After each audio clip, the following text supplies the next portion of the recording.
Sensory learning. Sounds complicated, but it's actually very simple. So multisensory learning is dealing with the 5 senses, but primarily when we're teaching, we're operating with just 3 of the 5. And it's visual, auditory, and kinesthetic. So the visual is you demonstrating the poses. It's showing the students how to do the poses. You're in front of the room demonstrating. It's the way most people learn. They say that communication mostly is 55% body language, so to speak. 38% is the tone and the use of your voice and the inflections, how you pronounce things, how you articulate things, how the emphasis behind it, the emotional emphasis. And only 7% is actually the words. So nonverbal communication is stronger. So when you're demonstrating the poses, your students will get a chance to see you and they'll be able to understand how to get into the proper alignment. Okay? Auditory. Auditory are the cues, the verbal cues, the things that we're saying. For example, inhale your hands above your head, exhale, come down to forward fold, make sure your toes are going forward, bend your knee over your ankle. Those are all auditory cues, verbal cues. That's very important because some people respond better to verbal cues, people who are more auditory. Kinesthetic is the assist and adjust. So actually going over to someone and correcting their alignment or putting them into the correct posture or taking them deeper into the pose. Or also describing what they should be feeling in their bodies. For example, lengthening your spine, reaching the crown of the head up toward the ceiling, rolling your shoulders back, feeling your connection to the earth, feeling your connection from the crown of the head up towards the heavens, universe, etc. Okay, those are also ways to, with regards to kinesthetic, what they should be feeling in their bodies. Okay, so it's very important as a teacher to operate and teach visual, auditory, and kinesthetic because people will learn that way. So here's a good distinction to know if someone is visual, auditory, or kinesthetic. Visual people are always looking at you. So when you're teaching the class, they're the ones who always are watching you, and even though you tell them, bring your head down, look down, they're looking up to try to see what you're doing. That's visual. Auditory are the ones sometimes you'll have a student in your class whose eyes are closed and they're just going through the whole class, just listening. They don't even need to look around. Kinesthetic people, you may have to adjust them. You may say, for example, bang your knee, and they're not responding, so you may have to go over physically and help them to bend their knee. Okay, so those are the 3 modalities primarily that people learn in. So if you're teaching that way and they're learning that way, it makes the experience so much better. Okay, so it's very important to make sure you're doing all 3. Some teachers like to just walk around the room and just give the verbal cues. Not my preferred style of teaching. I definitely encourage people to demonstrate as well, because when you demonstrate also, you'll know exactly what to say. Some people have a little bit of a challenge, okay, how do I teach this, and then what do I say? And it's just like driving a stick shift car, right? But I'd say if you are doing the poses, and then you'll know exactly what to say. So if I'm reaching my arms up, I'll say, okay, reach your arms up, palms facing forward, shoulders relaxed, eyes looking up, eyes looking forward. That's because I'm doing it, and now I know how to articulate it, okay? So that's another big factor with regards to teaching is saying it and demonstrating it. So in conclusion, using multi-sensory learning, the students are seeing, hearing, and feeling the asanas. Okay? Namaste. All right, so we just had the lesson on visual, auditory, kinesthetic, and now we're going to experience it, okay?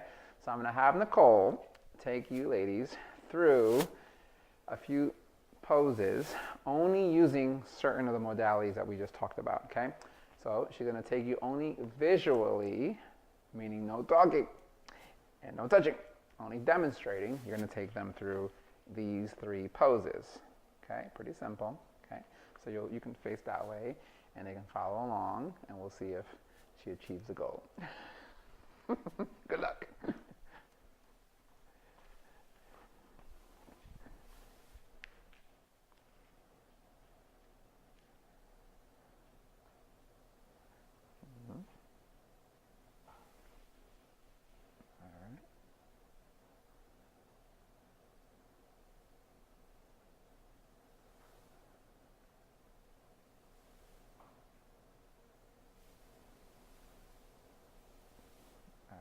Very nice. And come back to start.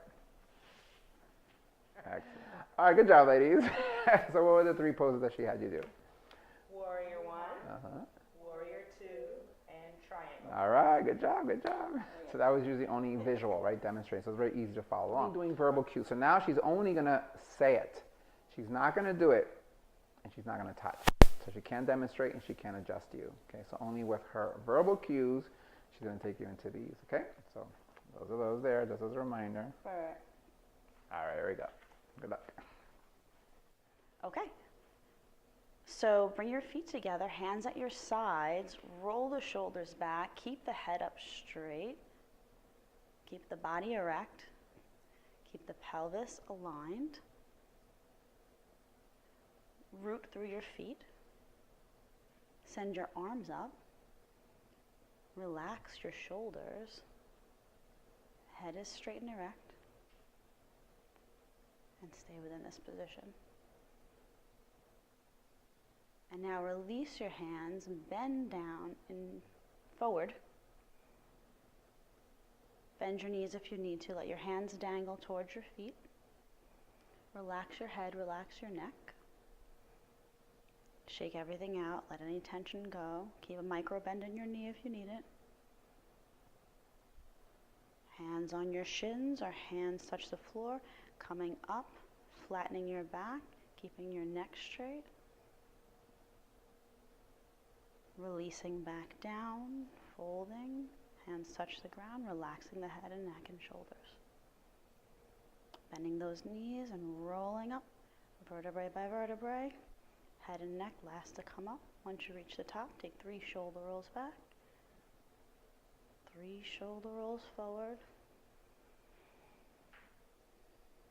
Standing with feet together, hands at the side, shoulders relaxed, pelvis tucked, tailbone in, head erect.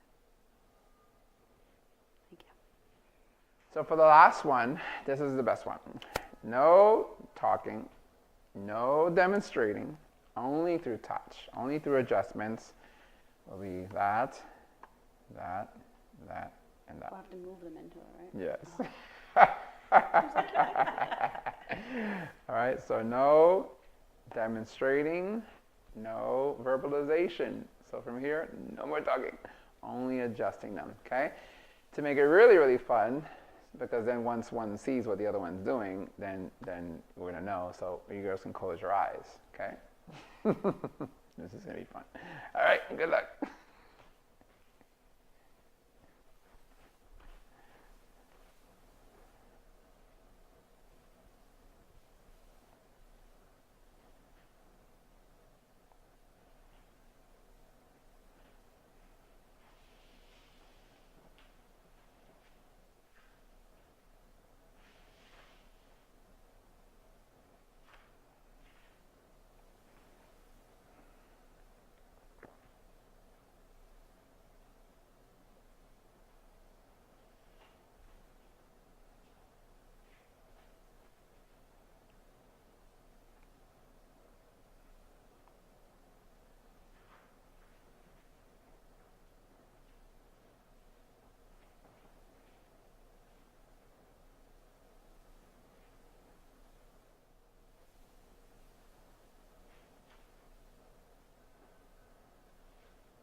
All right, so for that one, I think that might be the most challenging one. I'm taking a wild guess here, but I think so. So what would you say with that one? What was your experience, or what was your experience as a teacher doing the visual, auditory, kinesthetic? Which one was the easiest? Which one seemed the most easiest for them? And then which one was the most challenging? And then we'll hear from you girls as well.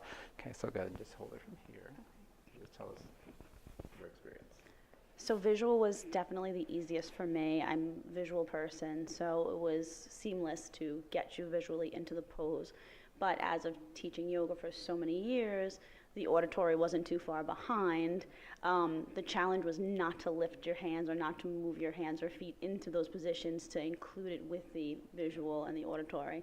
And the kinesthetics was definitely the most difficult, because not only could I not speak, but your senses were off because your eyes were closed, and and I had to move you into the position without your sense of sight or sound. And that definitely presented some challenges, and had to get a little creative at the end. But it was the most fun of the three. Very good. Excellent. Okay. So as students, which one was easiest for you? Visual, auditory, kinesthetic, and tell us a little bit why. Okay. The easiest was definitely visual. Second runner-up, definitely auditory. But I did find that when she's making the adjustments and your senses are cut off, it's almost like you're in a meditative state. So it was more relaxing than all the other ones, actually. So I really enjoyed that. Stressful for her.